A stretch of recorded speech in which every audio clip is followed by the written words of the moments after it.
Weil here, bringing you another uproarious installment of Disney Debates April Fool's Edition. Tonight's insane topics include: who's the most foolish Disney villain? Which Pixar film would be most improved by adding Larry David? And which Disney attraction should never get adapted into a Muppets special? So make some noise, make a fool of yourself, and get topsy-turvy as we head on down to the Festival of Fools. In this corner, he makes his game look as easy as 3.14, and be careful because it's about to be thrown in your face, because here is Pie on my cake. Hi, that's me. Alright. And in the opposing corner, his favorite animal is a clownfish, and he can take on the Court of Miracles single-handedly. It's none other than Pergron. The people's champ has returned. And joining me on the Trickster Tribunal this fine evening is Blue Dragon 5 and newcomer Eli. Thank you. It's good to be Howdy. here. Hello. So, how is everyone doing this fine evening? I'm doing good. Dragon? I got a funny feeling about all this, but I'm fine. It'll be fun. Oh, I'm Hardy? sure. Everyone's a comedian. Yes. So, and we have some comments here. Sneak code yes, just saying hi, and which Pi responded. So, hi Good code have- yes. Good Nice to have you. you, Joss. Nice to have you.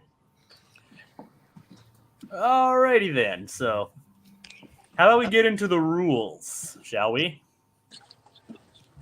There are 3 rounds. The way these rounds work is the players will reveal what they chose for their respective question. Then, they will give the opening statement explaining why their pick is the absolute best. After both have gone, it will be time to go to war with words. Now, when I've heard enough out of you two yahoos, Dragon will bring out his little friend, R2. And that'll be your cue to shut your pie holes. It goes double for one of them. Yes, exactly.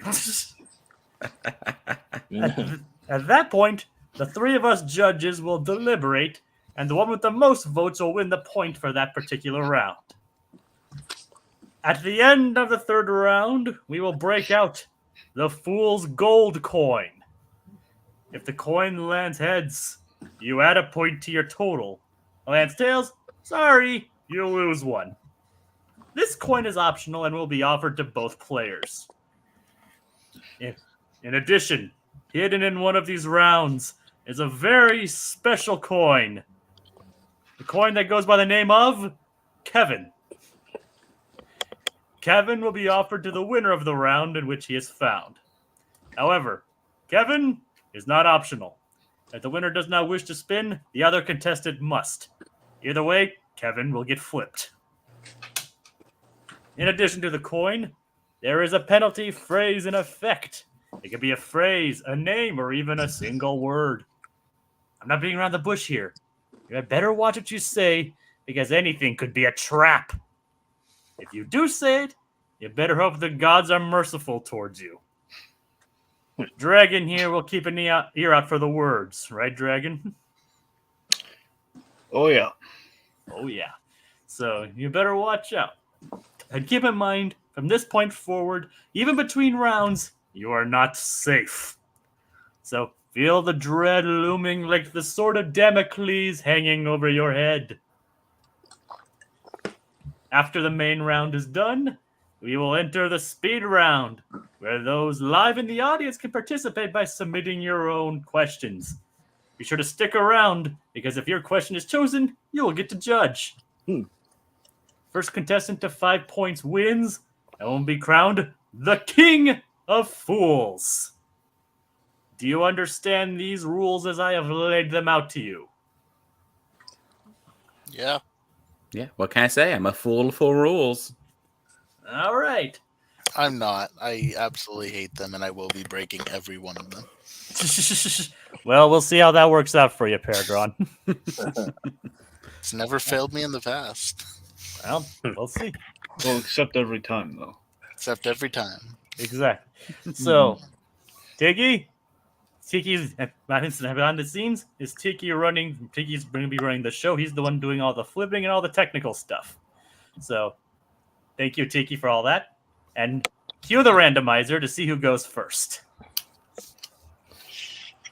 Looks like it's Pergron. That's me. So that means you will be going first. Which brings us to the first question.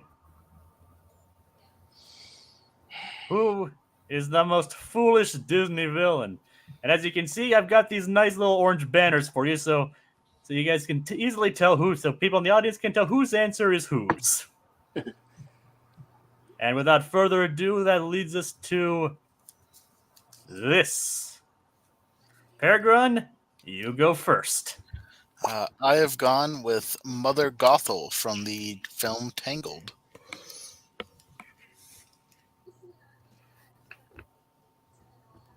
And I went with Scar from Lion King. All right. Pergron, opening statement. All right. Yeah, I mean, the most foolish Disney villain, the way I took this is I wanted a villain who's just an absolute goober in every single thing that they've done. A lot of Disney villains have plans that are kind of like stupid, right? But I don't think anyone's been as stupid in the planning department and the evil scheming department as the woman who quite literally just kept her stolen child's birthday the exact same. Like, if she hadn't done that, literally nothing would have gone wrong in the way that it does for her. And I just find that very foolish. All right. Okay. Pi? All Scar wanted to do was rule, and then the second he gets power, he does absolutely nothing until it all falls apart, and every step of the way, he hurts himself. He badmouths the hyenas, which is why they attack him in the end. When Simba offers to let him leave and be just exiled instead of died, he goes and attacks again. The whole reason Simba's still alive is because Scar says, why don't you go run away and have a head start before my henchmen I don't trust and don't like me and are bad at things go chase after you. He's dumb. Every stage of the way, he's dumb. And even when he succeeds, he undoes it. All right. Fight it out, folks.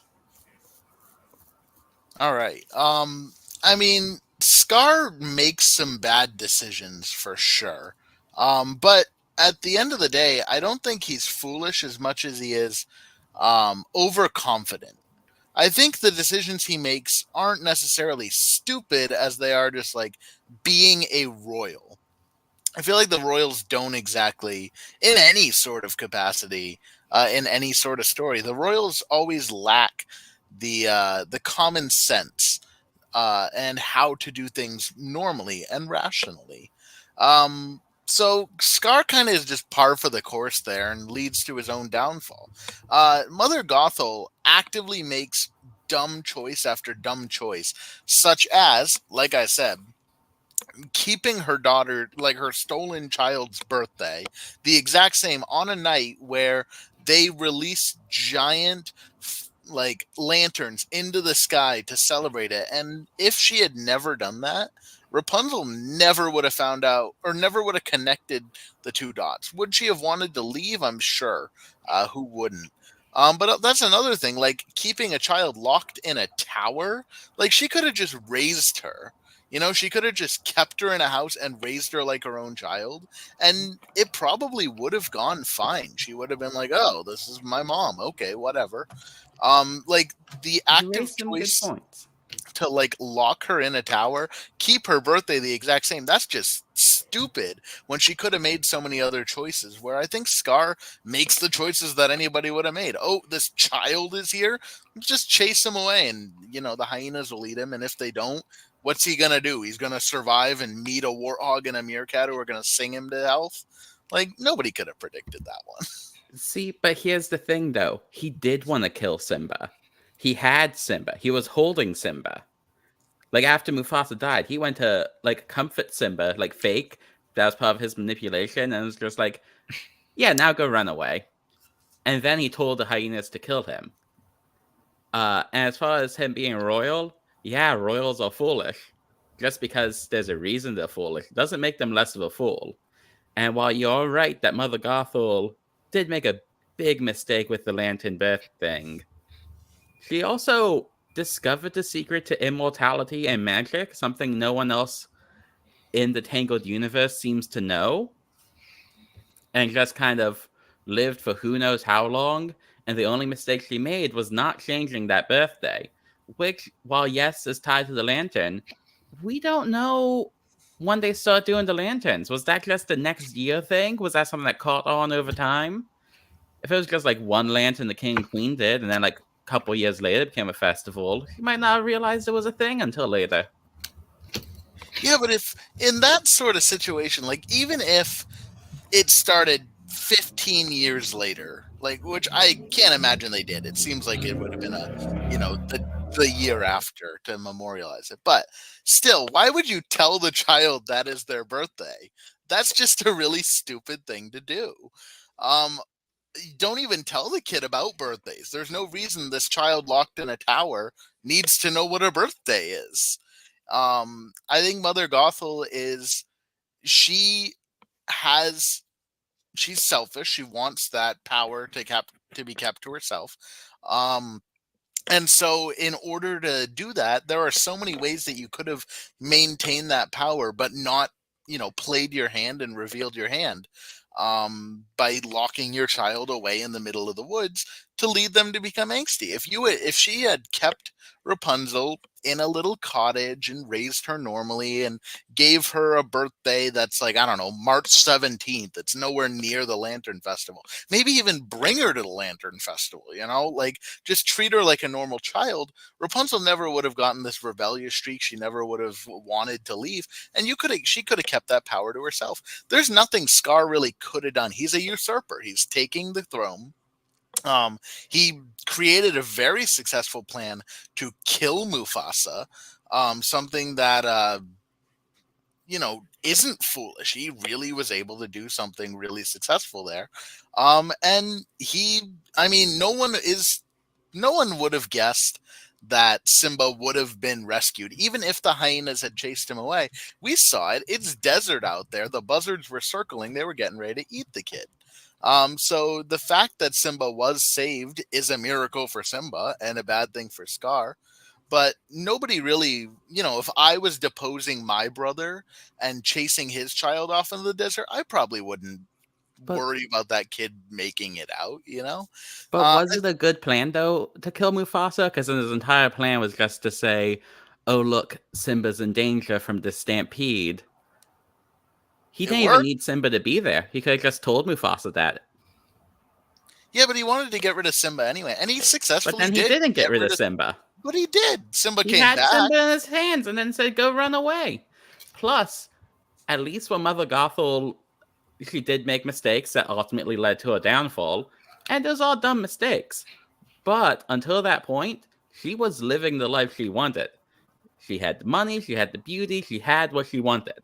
Scar was the king's brother, was royalty. And while he might joke about living in squalor, he was a royal. He was not living in squalor. He was living worse after his plan was succeeding. So the thing about Scar's plan, though, is it worked. It came up to what he wanted it to be. He doesn't seem all that bothered that there's no food in the Pride Lands at all. That's obviously bad for everybody else, but he doesn't seem too bothered about it. He's sitting there playing Shakespeare with the skull and keeping Zazu in a cage. And as the king, if there was food left, he would have been the one to eat it. He's not giving it to the rest of the pride. Him being a bad leader is just kind of how royals be. It's just kind of how they are. I don't see anything Scar does. I don't see anything as Scar does as exceptionally foolish more than, I don't know, any of the Disney princesses would have done for decision making. They're royals. They're in a whole nother, galaxy in their head where they're the only one that matters and everybody else's doesn't matter as much. Where I think Mother Gothel, her choices that she makes are she never made a good decision. Scar's decision making led to him becoming the king. Mother Gothel's decision making led to a very easy situation turning against her and leading to her falling to her death after continuing to make really just stupid decision after stupid decision after stupid decision. She is, though, able to actually manipulate people, which Scar, other than Simba when he was like 6, can't. Because Mother Gothel... Scar's great at manipulating the hyenas.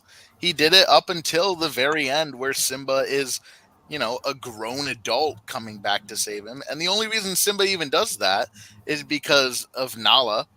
Like, Simba wouldn't have come back if it wasn't for, Nala showing up and demanding it, and also Rafiki. There's a lot of circumstance that goes into it that it's almost divine intervention that Simba returns. So I don't think Scar could have planned for that. It was clearly, Mufasa's will that led to that. Well, do you remember why Nala goes and finds Simba? She's hunting out there because Scar's leadership led to the hunting grounds being depleted. So she has to go further and further out to look for food. So even that falls back on Scar's own folly and why his kingdom's crumbling. And did he manipulate the hyenas or just say, hey, I'll let you have food, and then gives them food? That's just the deal. That's not manipulation. Whereas Gothel's manipulating the Stabbington brothers, she's manipulating Rapunzel throughout all of it. She even fakes it at Flynn Rider is rowing away and leaving Rapunzel to complete the manipulation to get her to come back. And it really is only a random chance that Rapunzel happened to notice that she was always drawing suns on the wall that saved them. This feels like a really long round. Mother Gothel, there it is. I didn't want to formulate a whole response knowing that was coming any second. Yep. Also, it's time for us to deliberate. So, Eli, since you're first, would you like to pass the first judgment? Put me right in the spot right there. Would you rather have us decide first? You go. One of you go first, by all means. Okay, Dragon, you go first. Okay. I'm gonna cast the first vote in favor of Pi. All right. Yeah. It's and Eli, remember, it's not based on your personal preference. It is based on who you think had the strongest arguments. So. Yeah. So, who do you think had the stronger argument here? Well, that's good question. I mean, I was, of course, following along with what both of them were saying. Why not? Because I'll go with Pi as well. So. All right. Any particular reason why you guys chose Pi? I think Pi made some good points that Mother Gothel actually, she didn't get a lot right, and also they kind of dug into the whole thing with the whole lantern thing. It was brought up that this was, it wasn't like lanterns from the get-go. It was kind of like a thing that was done in memory of Rapunzel, almost like kind of lighting a search for her afterwards. So it wasn't like a pre-existing thing. I mean, that was just one example, but beyond that, it was mostly just the fact, she kind of discovered immortality. You know, she was good at manipulating people, and ultimately it was the fact that Scar, you know, Scar basically is like he had the kid. He says, no, go away, just run away. Yeah. It was kind of the kicker of like, yeah, man, Scar. Plus, his whole empire went to ruin like that, royal or no. It's that's more hubris than foolishness. Well, all right, fine. You want me to give the point to the other guy then?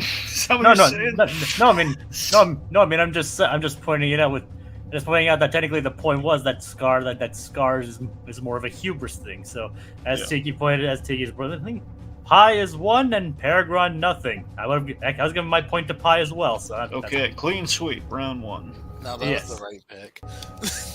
I was actually gonna say I thought for sure you won. I agree with. My argument sucked. Well, that shows you how good of a round it was. Yeah.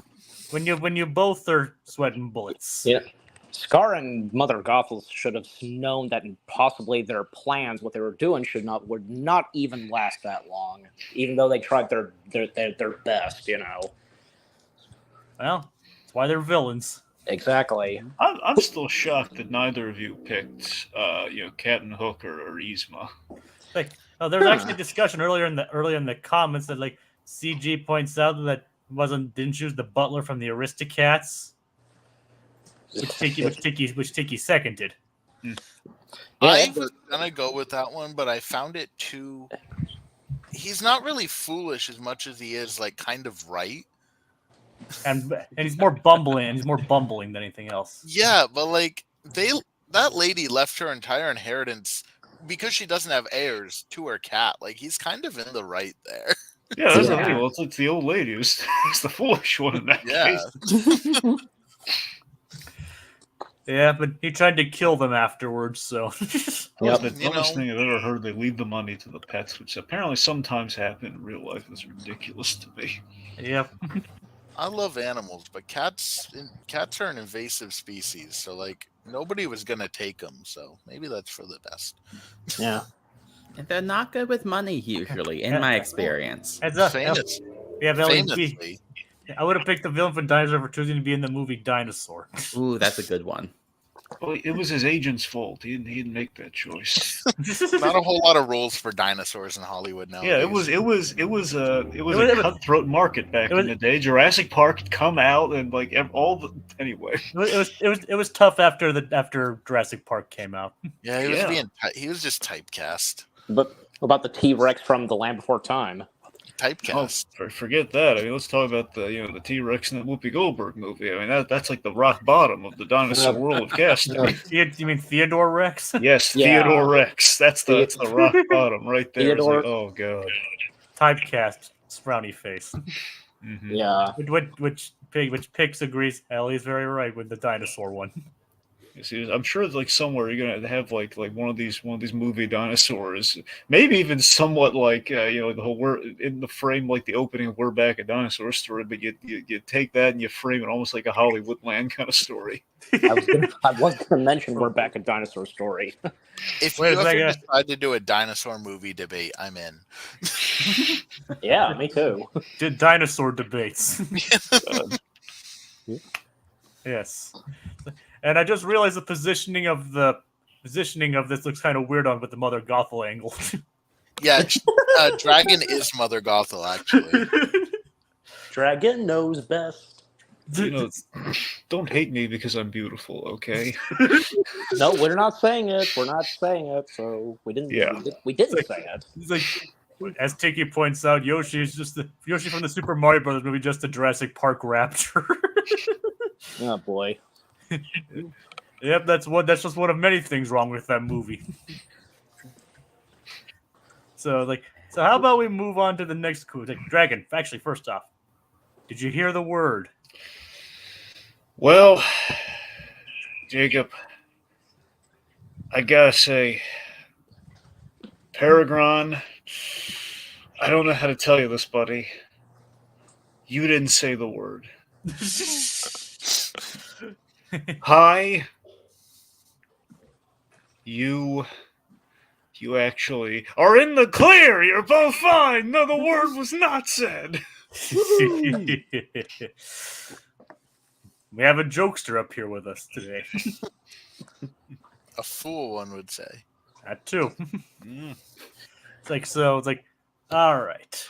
I can't seem to find Kevin anywhere. He seems to have gone missing. I'm gonna try and look for him some more. So before that, let's move on to round 2. Which Pixar film would be most improved by adding Larry David? Oh boy. See, in a perfect world where we wouldn't get sued, it would be so great if we had like the Curb theme playing. Dun, dun, dun, dun, dun, dun, dun, dun, dun. Hey! That was too good. We're gonna get sued. As long as we're singing it, we're fine. Yeah. Oh, We it's a don't actually cover. play the music. Dun, dun, Da, da, da. Okay. All right, so Pergron. Here we go.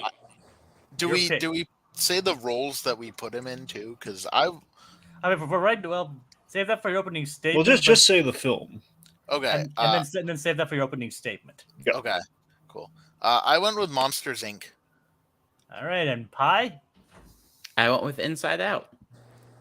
All right, opening statements, Pergron. All right, so I was when this was proposed to me, it said, "What would you cast him in?" So I am creating an original character for the Monsters Inc. film.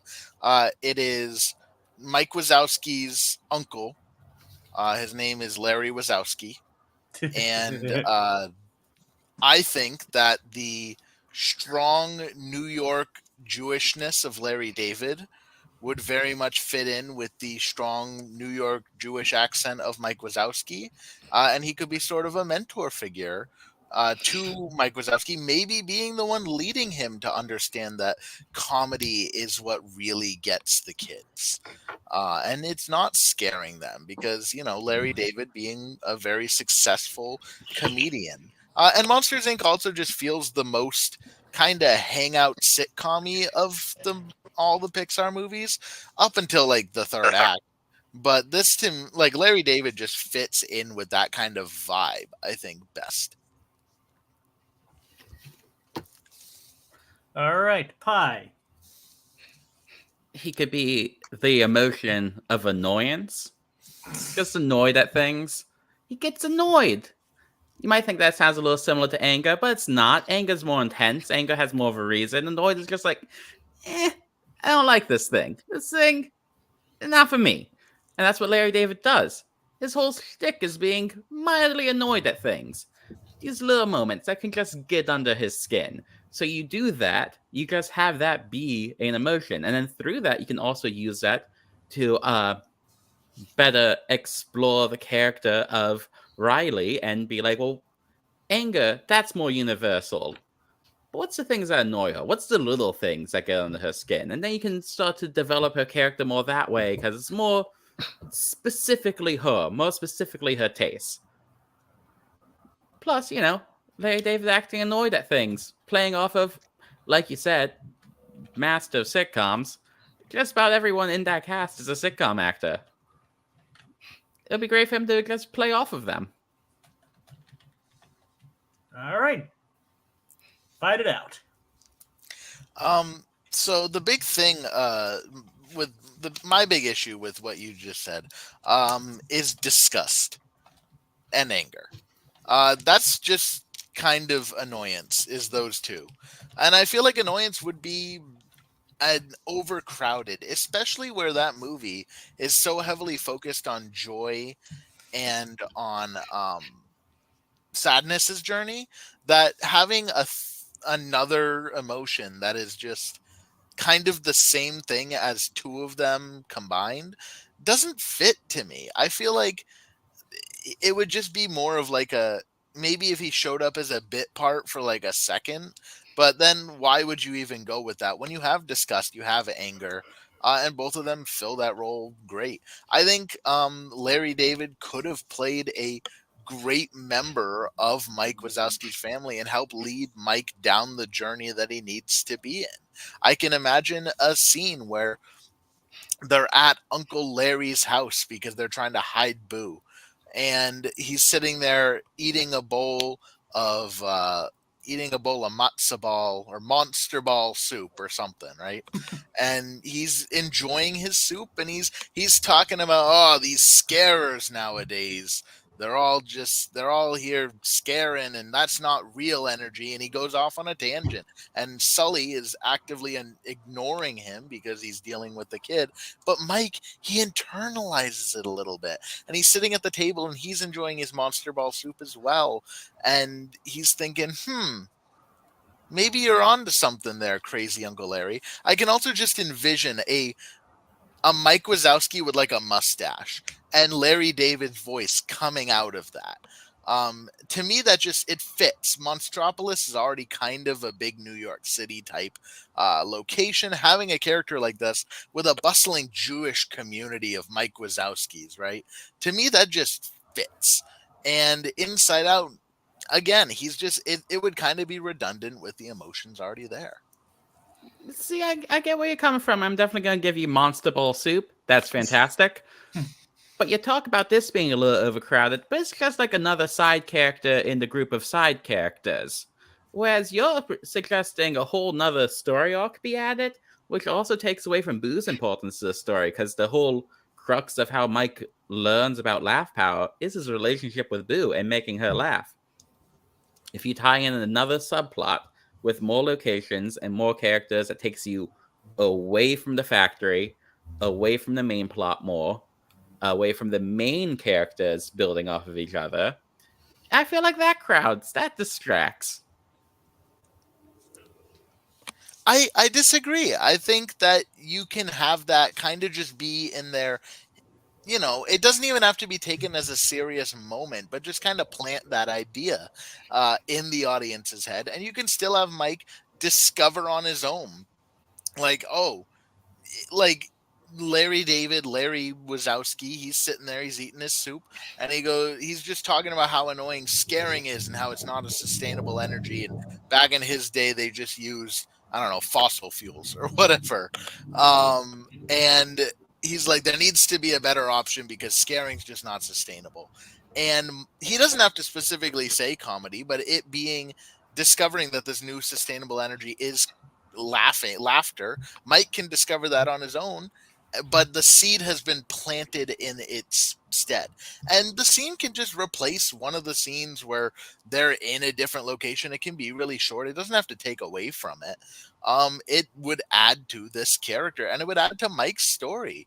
I don't think it takes away from Boo or from Sully's journey, because they could still be in there. They could still be doing all the things that excuse me, that Boo and Sully would be doing while this conversation's going on, and it could further develop their story as they discover, like, hey, kids aren't poisonous and whatever. And I just feel like annoyance it's just a bit part that I don't see getting much mileage out of it beyond, hey, Larry David gets annoyed a lot in his show, which I assume is one of the words, so I'm not going to say it. But yes, you say this would be a bit part, but you're suggesting a cameo. A cameo, absolutely. I don't think having a character throughout the whole movie that is just a bit part, but they're there in the extra group, I think it overstays its welcome. I think one scene and it's like, oh, that's Larry David playing, Mike Wazowski's uncle, makes more sense than having a character that is, oh, Larry David gets annoyed by things, and so now he's playing annoyed, which is, I don't know, disgust and anger kind of combined. Maybe if you removed one of those, but I also think those are two more important emotions for a child. I also don't think children, annoyance is such an important thing for a prepubescent child either. But it's just like, as a kid, fear is a big thing. Anger, sadness, joy, disgust. These are all really important emotions. And annoyance comes more in, Inside Out 2. And if you had pitched Inside Out 2 with that, I think I'd have a weaker argument because it's like, okay, that would make more sense. But in the first movie, it would just be, I think, oversaturated with a character that is just a bit part to get annoying Larry David in there, or annoyed Larry David in there. I would disagree with it not feeling like an important part in development, especially for like a child preteen, because there's a lot of things that don't make you angry. Okay. Sorry. But I think we've heard enough here. And I will cast the first judgment here. My point goes to Pergron. Dragon? My vote is also for Pergron. Hi. Eli, not that it matters, but what would your choice have been? Make that 3, Pergron. Okay, another clean sweep. Whoa! You guys are both fighting on false cylinders tonight, it seems. Now, can you tell us what exactly you guys liked about the arguments at hand? Eli? Yes, I'll go first. Well, because honestly, I really think, go for Larry David and the Monsters, Inc. franchise, because what Pergron had to say about that, because, honestly, I'm possibly, if we're able to work for Inside Out, possibly, could you imagine if Larry David could be an emotion? But really on Monsters, Inc., he would definitely work in the Monsters world, and I like where you were going with this, Pergron, like, if he was a Wazowski, like, that could be possible, like, hey, maybe, like, he could wear glasses just like Larry David does, and just be a very big monocle. Yeah, and this is more of a joke, but hey, I guess for a, how did you call it again? Was it Larry Wazowski? Yeah. Yep, Larry Wazowski. Okay, I think the clincher for me was like when he's like brought up Inside Out 2. Okay, so my point being on Larry Wazowski, because like this is more of a joke. I'm surprised. Well, you probably didn't think of this, Pergron, because hey, just imagine like you could have Larry Wazowski who was just like, I don't know, kind of like strangling a red monster because of Elmo with Larry David. I had to throw that out, but the whole thing of like what he said about dinner, because that would I could see that, and you know what? There's a good chance that like I don't see why not if they would think of this, because having Larry David guest star in Monsters at Work, there's a good possibility. And you know what? Hey, we've already had like say Henry Winkler in the Monsters world, so why can't we? Another good addition would have to be Larry David. So, and of course, as pointed out, Monster Ball soup. Yeah, soup. Yeah. Yep. So that Monster Ball brings soup. Yeah.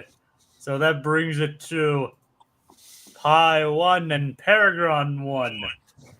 Dragon, did you hear any of the words? Did I hear any of the word? Did I hear the word? No, I didn't hear the word. Well, I didn't think so. No. But I want him to suffer, man, but it's not happening. But well, Dragon, you might just get your wish. Yeah. Because I found Kevin. You found Kevin. Yes. Kevin. And that means, remember, the winner of the round has the option to flip the coin. And that means, in this case, Pergron. But remember, if you pass it, if you decide not to, that means Pi has to. Right. So, Pergron, do you want to flip? Hold on. Wait. Pergron, do you want to flip? I'm gonna say yes. Oh, all right. We have a taker. A man of confidence. I love it. Very brave. Tiki, flip the coin. Flip the coin. Flip Flip the the coin. coin! Flip the coin! Dragon He's got the flipping point. out. What is it? Oh! He's getting ahead in life. Pergron has now 2 points. He's got the deuce. Oh! His gamble paid off. Yeah. For People's once. champ. People's champ. For once, his gamble paid off. The one time. Yep. Like, well, thank you, Kevin. We don't need you anymore. Godspeed, Kevin. But so that brings us to round 3. Which Disney attraction should never be adapted into a Muppets special? Pergron, your pick. I went with Living with the Land. Pi, your pick. I went with Expedition Everest. All right. Opening statements. All right. First, I just want to get this out here. Tiki would not allow me to pick the long-lived Animal Kingdom show Pocahontas and Her Forest Friends, so I had to go with my second option. Okay. But Living with the Land is a great ride. It is my personal favorite ride. I adore this ride. It's a slow boat ride through a greenhouse with a narrator talking about it. That sounds awesome. What I can't see being enjoyable about this is having Muppets running around. I love the Muppets. I love Living with the Land. But I also love cupcakes and ketchup. I'm not going to put the two together because that would make a not as enjoyable experience. So while I think the Muppets can improve most things that they're in, I think this is one of the few places that, no, the Muppets shouldn't do a Living with the Land special. All right, Pi, your pick. See, the concept of Expedition Everest, the whole plot that ties into the whole Asia land, is that this is a sacred mountain that was taken care of. And now the Anandapur Tea Company and other colonial groups are invading the sacred land and just kind of pillaging it for more resources, more trade routes, and not good tourism, just exploitative tourism. Which is why the Yeti and the mountain itself tends to turn against the trains. It's for revenge on encroaching on this sacred land. Muppets are great. Muppets are, by their very nature, subversive and cynical. Muppets aren't going to be respectful of anything. That's what makes the Muppets great. You put the Muppets in Expedition Everest, you're going against the whole thematic point of the land. All right, are you guys done with your opening statements? Yep. Mm-hmm. All right, then. I just have one thing to say. April Fools! Now, you guys, the point here, you guys have to fight for each other's answer. That means, Oh no! that We've means been Pi, swapped. that means Pi has to fight for Living with the Land, and Pergron has to fight Expedition Everest. Yeah. So, you guys have just been pranked. Oh no! Who could have ever seen this coming? I'm pretty sure a lot of people saw this coming. Yeah. I didn't know which round it was going to be, but I knew it was going to be in a round. Yeah. Well, In a roundabout way. yes. We were debating it being in a speed round, but we decided to move it to the main round. All right. So So, we now have to pick. We are fighting why our new attraction should not be developed. exactly. Cool. I'll remove this, though. All right. And see, despite all that sacred stuff, though, if you just kind of ignore that, it's a fun mountain adventure. And wouldn't, a Muppet version of Yeti be adorable and fun? Muppets go on adventures all the time. It would be great. It's a natural fit. You want to be a blast? The best ride at all of Disney World mixed with the Muppets, because they're amazing, and that ride's amazing. And you could do so many things with the Muppets. The Muppets could be operating different gardens. The Swedish chef could be cooking the food. He could be doing it together. You could put them in the house, and Rolf is the dog that just barks and barks and barks and barks and barks and never stops barking. But instead, he could be playing Listen to the Land as a little tribute to the original ride. I cannot believe you would even suggest that it's okay for the Muppets to be tackling an attraction on sacred land and supporting colonialism. That's not who the Muppets are. Why on earth would we want that? We wouldn't want the Muppets out here in the Forbidden Mountain. It's called Forbidden for a reason. And imagine Kermit going into the Forbidden Mountain. That would tarnish the entire brand. Kermit himself would never. He doesn't stand for that. You want to know what Kermit does stand for? Being green. And what's more green than living with the land? Yeah, but see, here's the thing. Disney themselves already ignore all of that. The Nandapur tea shop that did the story originally is a Joffrey's Cut that sells DVCs. The gift shop sells toy Yetis. Disney already has moved away from that. Even that was the initial plan for Animal Kingdom. It's not what it's like now. Now it's just kind of a fun mountain adventure with a Yeti, which again is perfect Muppets fodder. It goes back to the roots of like Muppets Treasure Island and things like that, where they go on this over-the-top journey. Can you imagine just a train full of Muppets exploring a mountain? It could be so much fun, and just think of how impressive the practical effects could be making a Yeti that can move because it's a puppet. They could No, the do Yeti that. can't move if it's going to be a faithful adaptation. So now you have an immovable Yeti meets a unstoppable runaway mine train, and that's just going to create havoc and a mess, and it's going to be insensitive, and it's going to get canceled on Twitter. And It's like Elon Musk disco is gonna- music. They can make it a disco Yeti.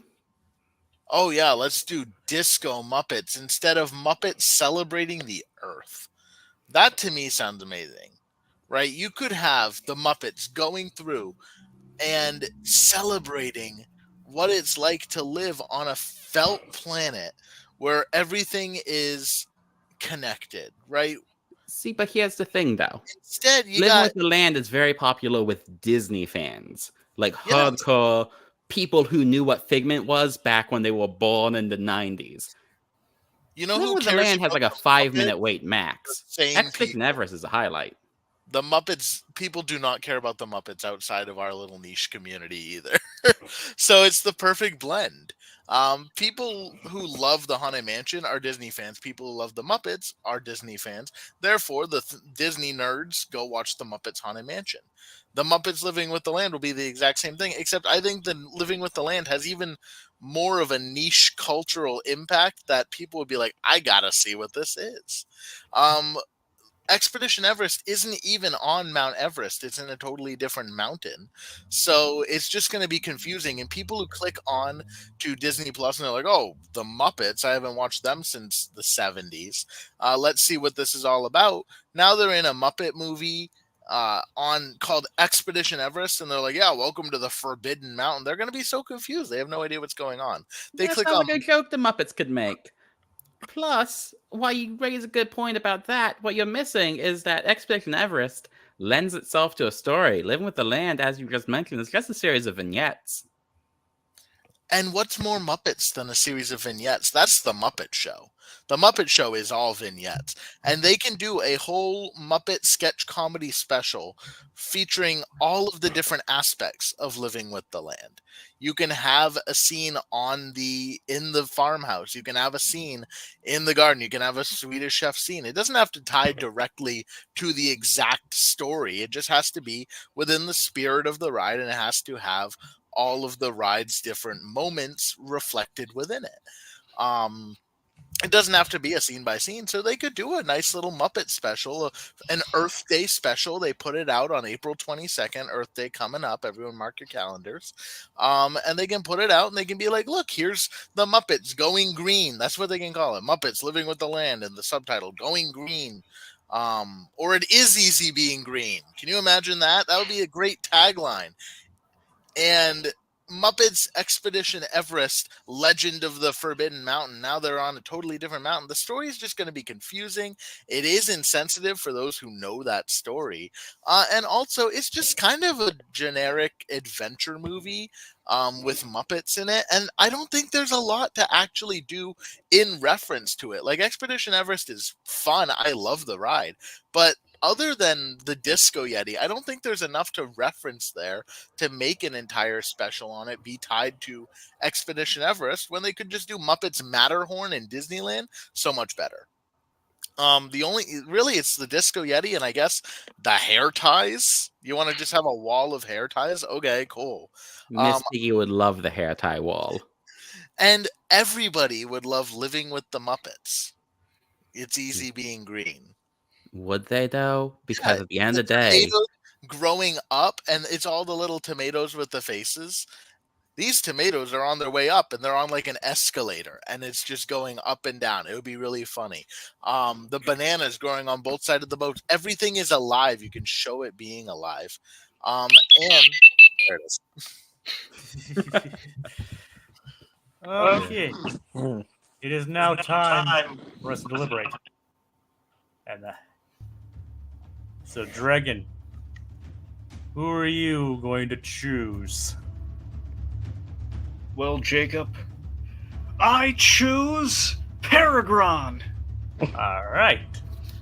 What about you, Eli? Pergron as well. All right. Yeah.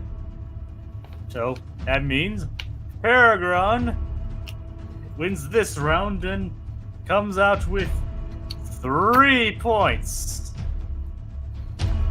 There we go. Because I would have gone with Pergron as well. Yep. So, hey, good work. Good first 3 rounds, everyone. First, Dragon, do you want to do the word or do you want to do the coin first? Can I mention something real quick? Yeah. I wanted to get this in. I think my pick for the Larry David round might have been Finding Dory. Who would you have been there? Yeah. Well, it's just this thing where Larry David has kind of a running thing with fish. Ultimately, plus he's friends with Albert Brooks, so I mean, it just kind of felt kind of natural. He could either be one of the jerk fish from the opening that doesn't help Dory when she's lost, Yeah. or just like a fish in the aquarium when they're trying to find their way out. Yeah, you could have Marlin and Nemo interact with that fish. Yeah. yeah, that would have been good. Makes sense. Anyway, All so right. let's. The coin, or do you want to reveal the word first? What do you think, Dragon?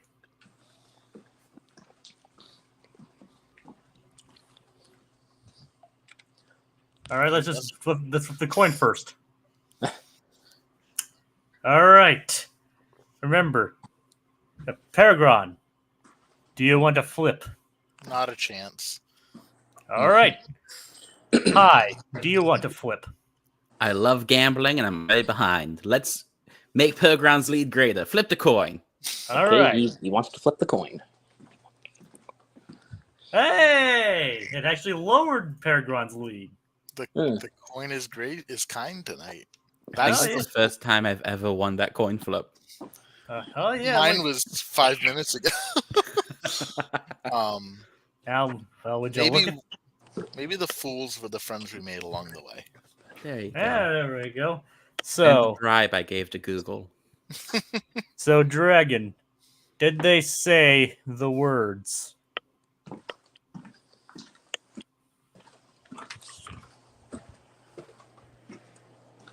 Okay, Dragon, don't keep us in suspense. Drinking?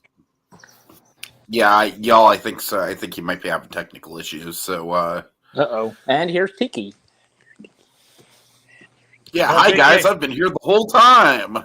Yes, he It's has. Tiki tonight. Backstage, he has been. Well, Tiki, I sent you the words too. Did you hear them at all that round? Jacob, honestly, I was not really listening for the words. I'm sorry. I'm just gonna be honest with you. Nobody said the words. Yeah, yep, it's official. Nobody said the words. Dragon didn't say anything to me either, so nobody said any of the words. All right. Yeah. All right, guys. I'm gonna go so that the orders. All right. Not long ago, Dragon was having technical difficulties when you all did the Mask podcast. Yes. Yeah. Uh-oh, spaghetti-o.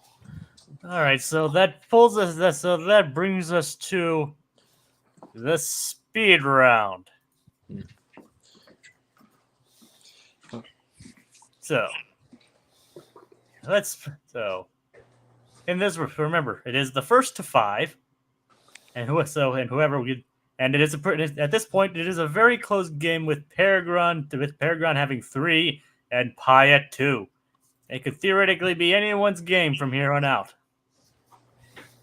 So let's go with let's actually go for the first one, a question that both Tiki and Dragon independently suggested. Or something that was very similar to both of them that they both selected. Specifically, what was the dumbest or most forced cameo / Easter egg in Wish? There's There were so many cameos in terrible Wish. options. I watched that movie. I watched it once, and I wasn't exactly sober for it. I still haven't seen Wish, so I have no clue. All right. I'm gonna go with Peter Pan. Peter Pan. Okay. I'm gonna go with When You Wish Upon a Star. Oh. Oh, the music playing. Yeah, Oh. that was in it, right? Yep. Yeah, Technically, at the end, after the credits, yes. yeah. I mean, it seems fitting enough since, hence the title of the film, Wish. So, But we'll figure out the reason why they think it's stupid. And so Pi, you go first since you spoke first. Whenever you're ready. If I'm remembering the movie correctly, Peter Pan is referenced or seen 3 separate times, and none of them linked together. It's just a guy who dresses like Peter Pan, and his wish is to fly. And then later on, it gets crushed, and the king makes some kind of joke like, "Oh, you wish to fly? Well, that will never land." And then I don't remember exactly. I believe King Magnifico then looks in the camera and gives it an extended wink and is like, "Do you get it? Do you get it? Neverland." All right, that's 30 seconds. Now, Pergron, whenever you're ready, and the screen is there. We go. Pergron, your pick now. What is the most generic bait thing a Disney movie could do? Playing the fucking When You Wish Upon a Star. What a ridiculous and cheesy moment to include in your stupid bad movie, right? You can do all the wink wink nudge nudge Peter Pan garbage you want. When you insult the audience's intelligence by actively trying to get them sad or to tear up about a song that they love from a significantly better movie just by putting it in this garbage, that. Sorry, I'm trying to do R2D2 the best I can. Oh, Dragon's actually back. Dragon's back now. Dragon, you haven't been back long, have you? All right, so Pi, rebuttal, 15 seconds. Yeah, When You Wish Upon a Star is on the note and insulting, but so is the entire movie, and also it's the star they're wishing upon.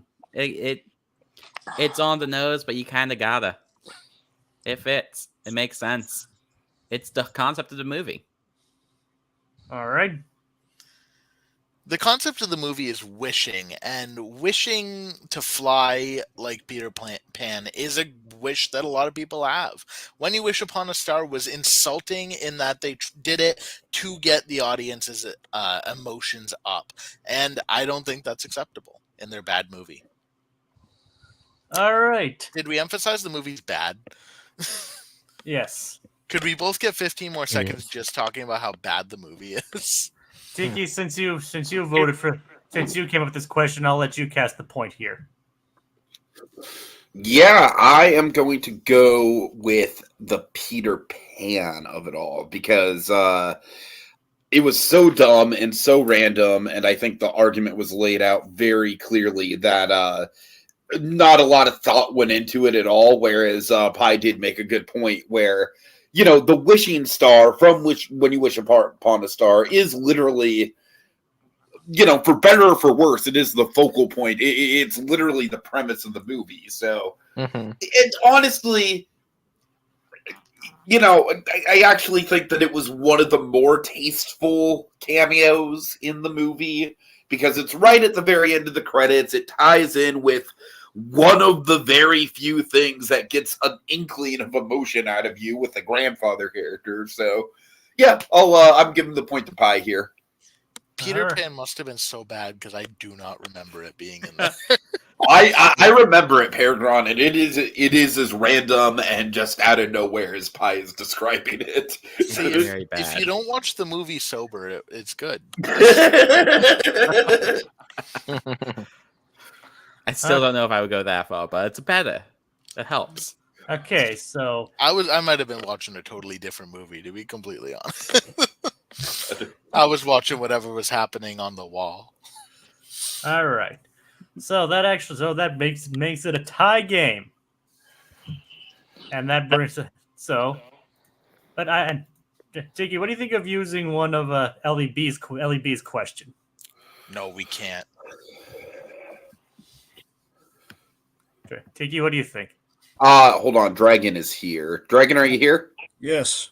Okay. Okay. All right. Cool. All right, so I'll take you out. Let me just peruse the LEB questions really quick, Jacob. It's- I'm down it's- for it. It's the most recent one.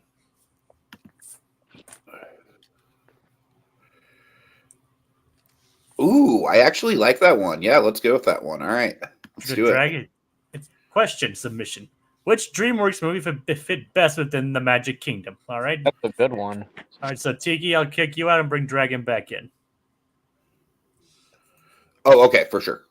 Oh, wait, wrong one. There we go. And now Dragon's back. And you guys, what is your pick for this one?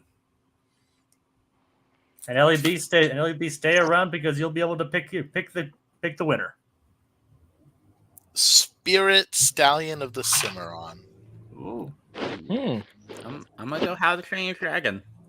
Ah, all Good right. one. Good one. All right. So fight it as 30 seconds. Spirit is a Western, and Magic Kingdom already has Frontierland. There is already precedent for having horses and horse relatives in Frontierland as well. So there could be a pretty neat dark ride themed to westward expansion, but also it's anti-colonialism. So it would be a great modern thing to throw in there. Talking about how the West was wild and keep it that way, and these horses belong out there. And it's a charming enough movie with a great Bryan Adams soundtrack. All right. Hi. How to Train Your Dragon was the movie that DreamWorks made that broke them out of being so DreamWorksy that they were for a while, which isn't a problem, but broke them out of the mold of this is what DreamWorks is. And it was almost like a Disney or Pixar kind of movie. It feels like it'll be right at home among the Disney canon. And you have so many memorable moments that you could integrate into it. You could have Hiccup fly by the castle. You could have a big ride in the new Fantasyland, which already incorporated dragons when it started.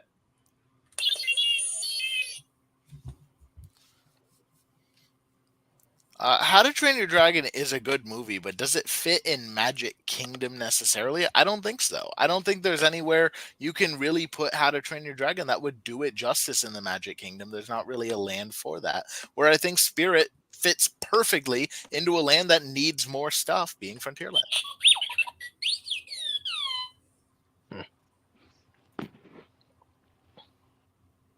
All right. I mean, if we were going with movies that aren't super culturally relevant anymore, Disney does have a lot of Western movies they could be using. But How to Train Your Dragon, everyone loves dragons, and a classic fantasy concept. Works great in Fantasyland, just part of New Fantasyland. All right, LEB. Who won you over?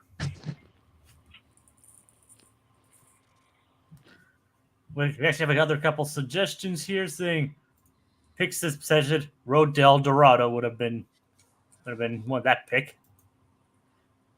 What would your guys' thoughts be on Road to El Dorado though? Eh.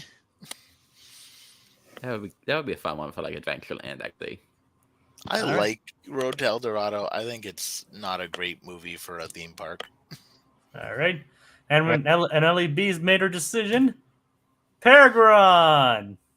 Yeah. So that brings Pergron to 4. So Dragon, what do you think we should do for this potentially final question? All right. What was the question before I left? What was the first one you guys did? The one that brought the 3. Well, the one we did before that was the dumbest part of Wish. Okay. We should do the wheel question then, right? All right, works for me. All right. I'll do that. Now, I'm sure you guys all know how the wheel works, right? Mhm. You guys are stuck with whatever answer it lands on. Mm-hmm. Mhm. People's champ. As far as people can say, he's my champ.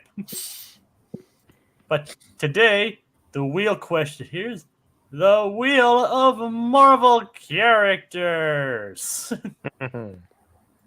As you can see, we have a fine selection of Marvel characters. So, and It's certainly a selection. yes, Yes, and that's a wheel. and Yeah, and Pergron, since you won the previous round, you'll be able to choose to spin first or defer it over to Pi. I'll defer. All right, so Pi, this will be the answer you go with. Okay.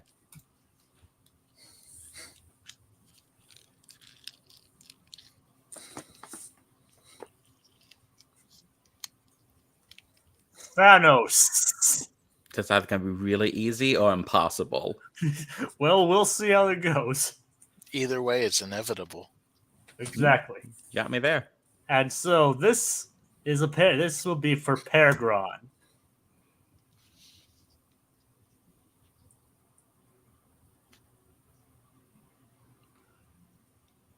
Versus Wong.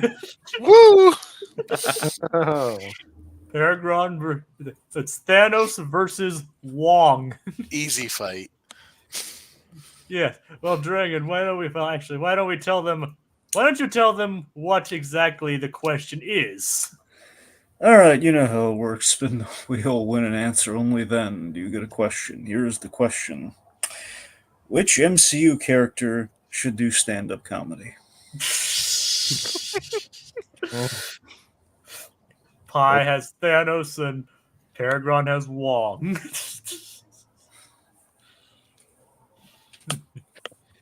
So, whenever you guys are ready. See, I think winning this is going to be a snap, because I'm not saying that Thanos is going to be the best at stand-up comedy. I'm saying who's going to look at Thanos and not at least give like a haha nervous chuckle, because you never know what he's going to do afterwards. He's not exactly a stable guy. Plus, Infinity Stones, at the end of the day, he just snap his fingers and be like, now that joke I said is funny. I merged reality to make it happen. I have the Mind Stone, so I know all jokes.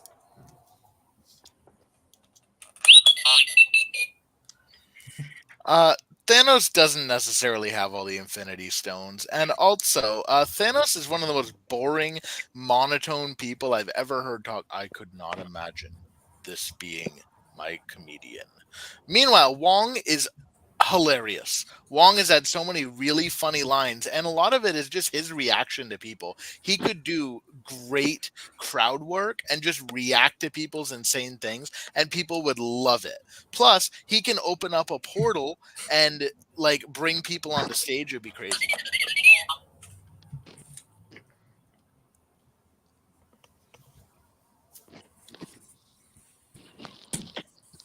See, what's the best kind of humor? Dad jokes. Everyone loves dad jokes. Thanos is a father. He has the children of Thanos. You know he walks some puns in there in between torturing them. Just for funsies, you know. Yep. Thanos is a terrible father and definitely does not grace them at all with any sort of humor. Meanwhile, Wong is known for just one-liners and quips. He would stand up there and just roast Thanos. I take it Pergron's never heard of deadpan comedy. I've only heard of good comedy. Sorry. Well, deadpan. There are a lot of famous deadpan comedians out there, but I'm not going to cast the vote here. Dragon is.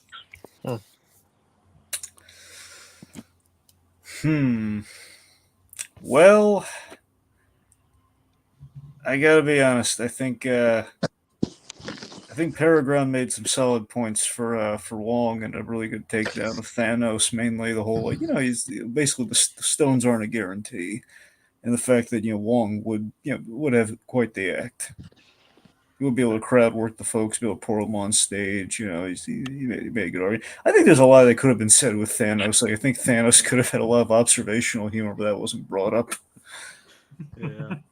As I mentioned, deadpan comedy. Have you ever noticed there's just too many people? Like you could have done like a whole like pro genocide act. It would have been hilarious. Did you ever He notice puts the dead in deadpan.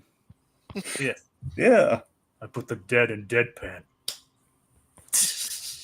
So Deadpool slept with the woman of my dreams, and it's like so. With that, Pergron is the winner. People's champ. People's champ. Happy to win. I'd love to see a wiki page dedicated to my greatness in this game. No, but seriously, Pi, you were great. Thank you for debating me. Thank you to the host for having us. And try the veal. Yeah, that feels pretty great. Thanks for having me. Great job, Pergron. Well-deserved win. And next time I'll beat you. I'll come back with vengeance. And correct me if I'm wrong, I think this is like one of the shortest debates we've ever done. Dragon, what do you think? maybe. Like it very well could be like one of the shortest we've ever done, but I'd say it's also like one of the most fun. Like so many outlandish questions and scenarios. Like, unfortunately, we never heard any of the words. So, No, What were the words? well, that doesn't matter. well, the words today were banana, spit take, clown, and pretty. Those are some weird words. Yeah. Well, that's kind of the point. Pretty. Well, the I pretty mean, one the was. clown was said, but not by you guys. Yeah. Anyway, so we. The first. So. Anyway. So anyway, great work, guys. Congratulations, Pergron, on your consecutive wins. Thank you. The people's champ, Pergron. People's champ. And thank you, Eli, for joining us today as the extra judge. Big round of applause for our Very new welcome. judge. Thank you. You're very welcome. Thank you, Tiki, and thank you, Tiki, for running the show. Thank you, Pix, LEB, Z and K, and Code Gias for commenting. We had a very lively discussion tonight, folks. And picks. Yep. And new comp. Well, oh yeah, Pix and LEB seem to remember each other from WDW Magic. So we have a WDW Magic reunion. Yeah. The LEB was cheering you on, Pergron, people's champ. So, I think that does it for tonight, folks. Thank you for tuning in, and we'll see you next time. Yeah. People's champ. People's champ. Champ. People's champ. Champ. People's